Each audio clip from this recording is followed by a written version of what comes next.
but so we have these various streams coming together, and during the exile or after these streams came together into a document that we now recognize as the Torah. Jewish tradition says it was a man named Ezra, E-Z-R-A. We're going to come in contact with Ezra. He's not always a happy character when we read his book. Some people get turned off by Ezra. He's a priest. What can I say? He likes things in their place. He's got a black and white, and he's kind of, you know, he likes to tell people where to go, and that's a priestly function. One thing, though, that he is credited with is he is the one who edited and pulled together the Torah. Okay, and so we'll get to more about that. One more thing, I should maybe redraw my little waterways here, because before they were written, there were stories. We got to keep remembering that while we're a literate society, the ancients were not. Even in Jesus' day, the best guess is maybe 10% of people in the Roman Empire could read. Just 10%. So if you wanted to get the word out, writing a book was not the way to do it, because only the elites read books. If you wanted to get the word out, you told stories. And so behind the streams that were eventually written down, there was a long time of oral storytelling. And that's what the little dots here, that's what I mean by that. So oral stages, then eventually written down, then pulled together. Comments, questions? Follow me so far? What are these similar to, I mean, like the Elohist and the different? Yeah, that's the same thing. Okay. But this is a little simpler way to talk about it. All right. We're going to finally get to the book now, okay? This is all background. Let's put the story of Exodus in its historical context. There are no archaeological remnants of the Exodus. Sometimes you may get, emails from friends with attachments on the internet that show that they've discovered chariot wheels in the Red Sea and things like that. And no, would that we did. I mean, I would be the most excited. But this is the events that we're speaking about are 3 millennia ago.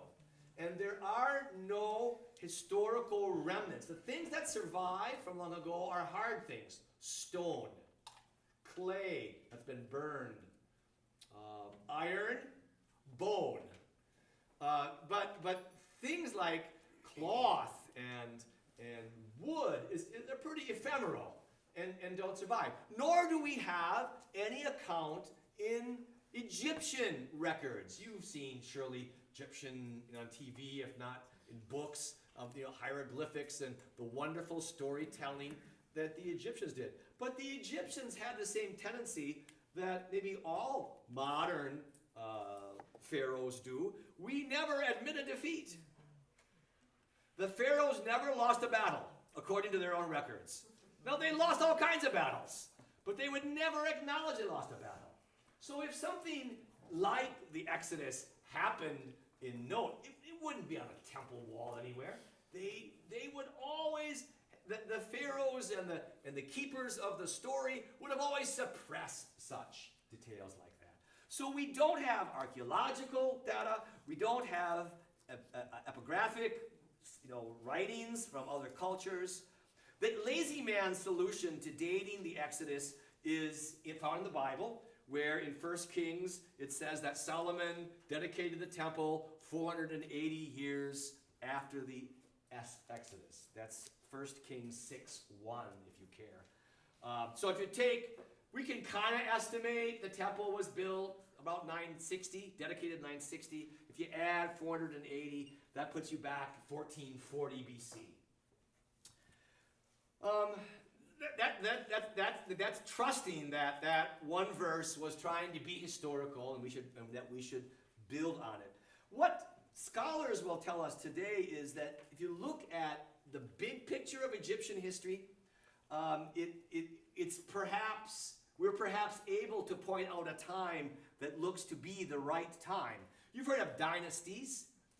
I don't mean the film, the TV program Dynasty, but a line of pharaohs or kings and their descendants who rules a dynasty. And Egypt's been a civilization for 3 millennia by the time the Bible's being written. And so there were 30-some dynasties. In the 15th to 17th dynasties, which it covers the years 1720 to 1552, the pharaohs weren't Egyptian. The pharaohs were of the records of Egypt call them the Hyksos. Hyksos.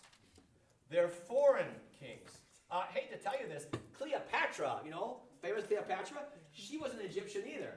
She was Greek. After Alexander the Great, there were pharaohs, but they were all Greeks. So you had a Greek elite ruling an Egyptian nation. This was not the first time that happened. So back in the period of the 15th, 16th, and 17th dynasties, the Hyksos peoples had their capital in the delta of Egypt, the northern part, and at a site called Avaris. Then comes the 18th dynasty, where the capital was moved to Thebes, way in the south, and the rulers were Egyptian. And so what scholars will propose is that what you have in the period of the 15th, 16th, and 17th dynasties is a period where foreigners like Jacob and his 12 sons, like Joseph, could rise to become a significant character. Joseph, a Hebrew, could rise in the service of the Pharaoh, and they would welcome immigrants from the Middle East to Egypt. That might be an appropriate time to understand the period of the patriarchs. Okay? But as you read Exodus and it says, then there came a Pharaoh who knew not Joseph. Well, that could be reflected by the change of royalty in Egypt, so that you now had dynasties like the 18th from 1552 to 1306, and the 19th from 1305 to 1224. In that dynasty, the 19th, the capital was again back up north at Avaris. The way the authors and the story keepers of Exodus tell the story, Pharaoh was in the north, because Moses is always talking to him, huh? And if Pharaoh was way in the south, down in Thebes, that wouldn't really have worked.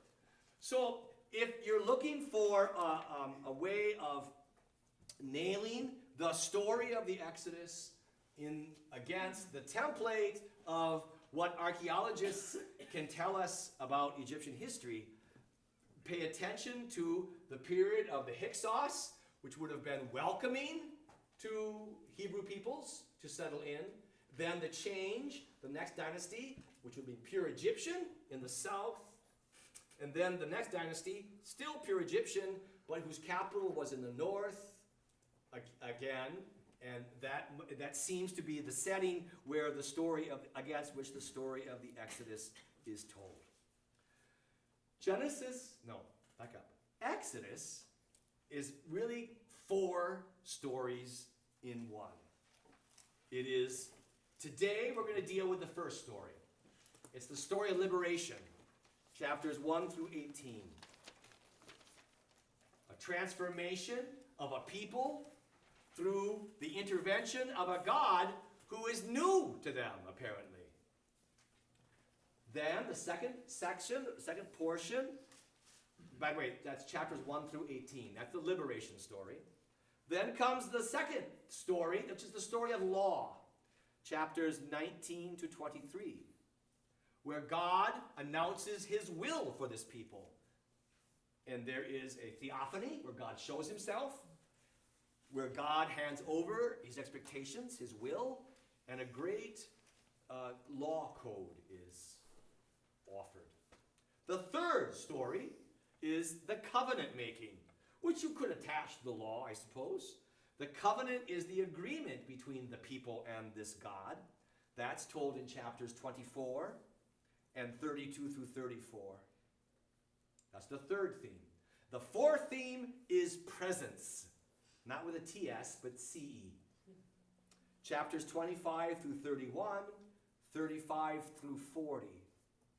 That is, now that God has liberated this people and shared with them his will and made with them a commitment, how will they handle life together? That's the theme of presence. So again, liberation, 1 through 18, law, 19 to 23, covenant, 24, and then 32 to 34, presence, 25 through 31, 35 through 40. The book of Exodus will show Israel as the recipient of God's liberating power, as practitioners of God's sovereign law, of partners in God's ongoing covenant, and host of God's awesome presence in worship. Today, our first class day, it is the first part of that four-part story, liberation, which we are going to deal with. It itself divides into 3 acts, like a good drama. Bondage, the bad story. Liberation, the good story. Praise, the happy ending. Time for a break. We're going to come back to a large group, not small groups yet. So you get a little, just get up, move around, bathroom, coffee, up. Okay?